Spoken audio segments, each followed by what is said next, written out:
cortesemente, noi non stiamo suonando le canzoni, con tutto rispetto per le canzoni, questa musica è difficile, bisogna andare. Se distraete le persone, non solo a me, ma anche lì, con le luci dei telefonini, veramente è un fastidio enorme. Poi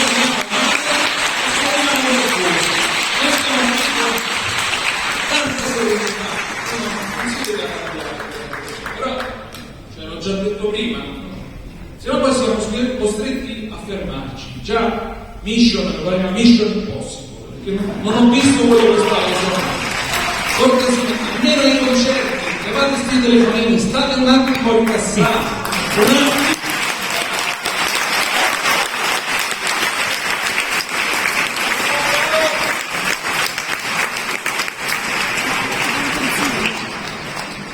Ma io sto qua giù, ma mi posso...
Non mi pare.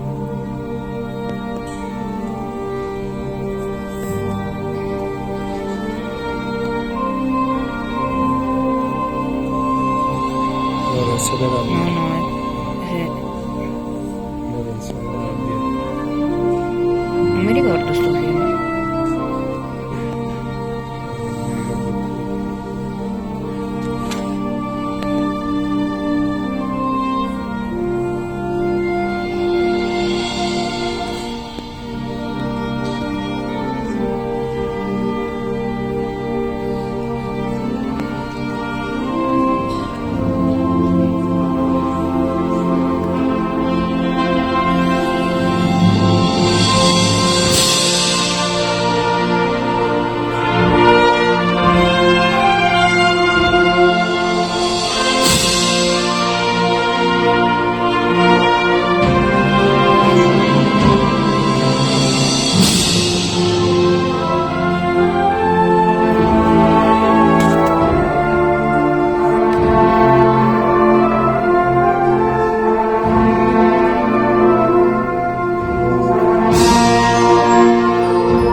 c'era la giusta Russia, hanno detto che i russi siamo cattivi, e quello disse sì, in effetti siamo anche peggio. Il lato umano di Morricone che nessuno conosce o nessuno ne parla, perché poi siamo abituati con questi artisti, tra virgolette, ce ne sono molto pochi di artisti, no?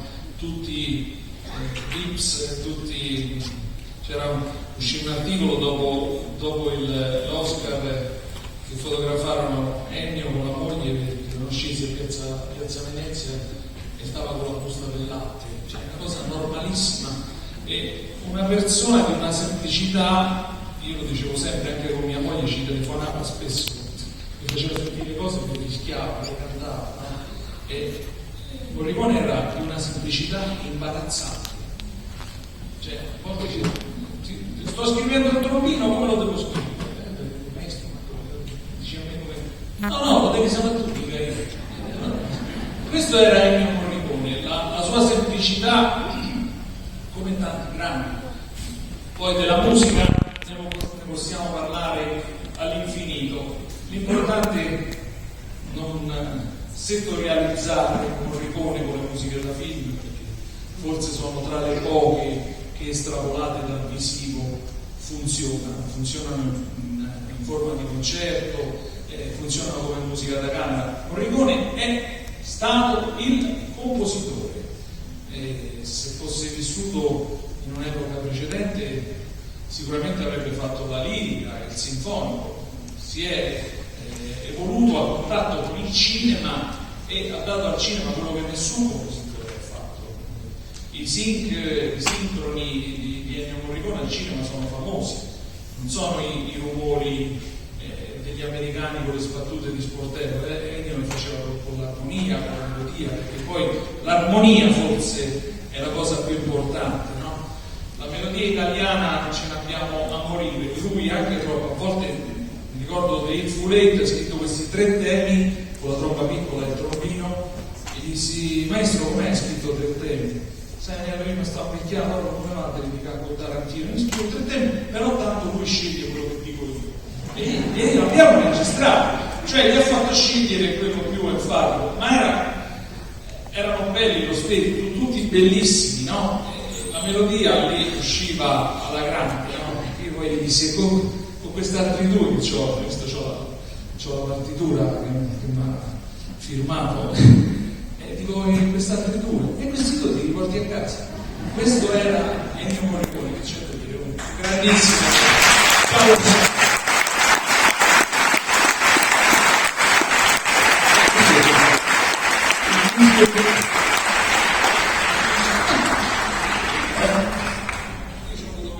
Questa eredità dalla buonanima di Alessandro Alessandroni, che tutti chiamavano Fischio, no? Maestro Alessandro Alessandroni era prima un maestro di coro, domato in chitarra, e poi si è inventato sta cosa del fischio, che è uscita sempre dalla genialità di Morricone, perché il primo film della saga western, che la critica poi ha chiamato spaghetti western, per $1 pugno, perché è uscito fuori il fischio, la frusta, il coyote, la tromba da sola, il duello, la chitarra, tutte queste tonalità, re minore, io lo dico sempre, no? C'è state queste tonalità, re minore si sparano sempre, c'è sempre qualcuno che si spara, do minore sono già morti, re minore al cinema è proprio cercate a prendere. Pensate, prima di arrivare al fischio, che la melodia del $1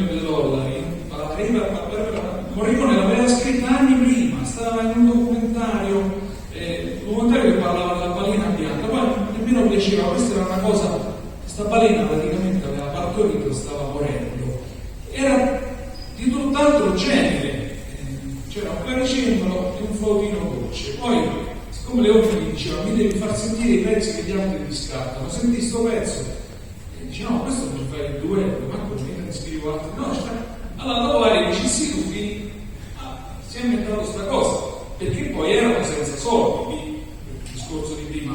Il $1 pugno, un film fatto su set di altri film, un po' qualcosa verso la Toffa, la Lumiere, qualcosa in Spagna, non c'avevano soldi, allora non c'era la possibilità di scrivere per orchestra, perché Morricone era minimalista, fosse stato minimalista assolutamente. Allora si inventarono queste cose e lì c'era anche il fisico, l'armonica, poi dopo $1 milione, Sergio Leone, che fu anche il produttore di se stesso, ha incassato talmente tanto che allora nei film successivi sentite l'orchestra costa, poi se c'è un posto dove hanno inventato il risparmio, quello è il cinema, e magari spendono miliardi per qualsiasi cosa, perché l'orchestra no, costa troppo, perché la musica poi in Italia costa sempre troppo, no? La musica costa sempre troppo, magari stavamo dentro una per fare una scena di 2 minuti con la tagliano pure, spendono €50.000 in un giorno, poi vai in studio e fai un'orchestra a €5.000, non c'hanno bisogno, perché è così.